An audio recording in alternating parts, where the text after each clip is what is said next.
18 अप्रैल के होवैया है दूसर चरण के मतदान, जेकर तैयारी जोर शोर ले चलत है। ऐसन में दंतेवाड़ा में ईवीएम के सुरक्षा के भी पुख्ता इंतजाम करे गए हैं। ईवीएम ला लाइट के स्ट्रांग रूम में रखे गए हैं।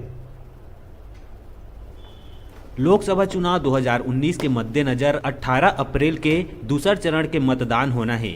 ऐसे में ईवीएम के सुरक्षा पुख्ता इंतजाम किए गए हैं। ईवीएम का डाइट भवन के स्ट्रांग रूम में रखे गए हैं।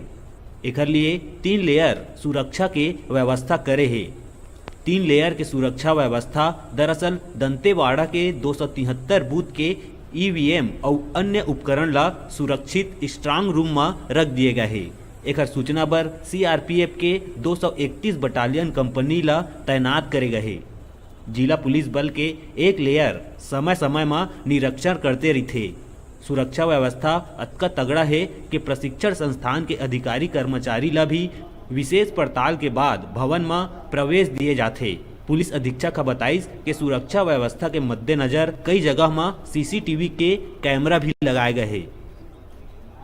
स्ट्रांग रूम के लिए 231 बटालियन की एक कंपनी जो है वो लगाई गई है, जिसमें 130 जवान हैं, जिसमें कि असिस्टेंट कमांडेंट शामिल हैं। ये फर्स्ट लाइन ऑफ सिक्योरिटी है, जो इमीडिएट सिक्योरिटी है, जहाँ पे किसी को भी जाना अलाउड नहीं है।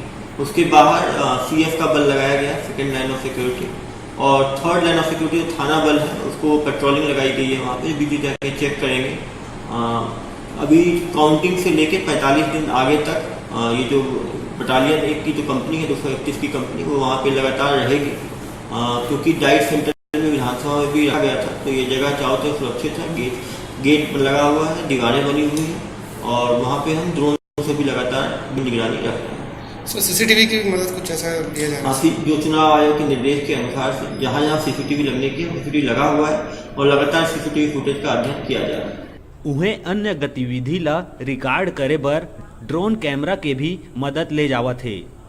बता दन कि लोकसभा चुनाव के परिणाम 23 मई के आने वाला है। दंतेवाड़ा ले डिजिटल रिपोर्टर मुकेश श्रीवास की रिपोर्ट।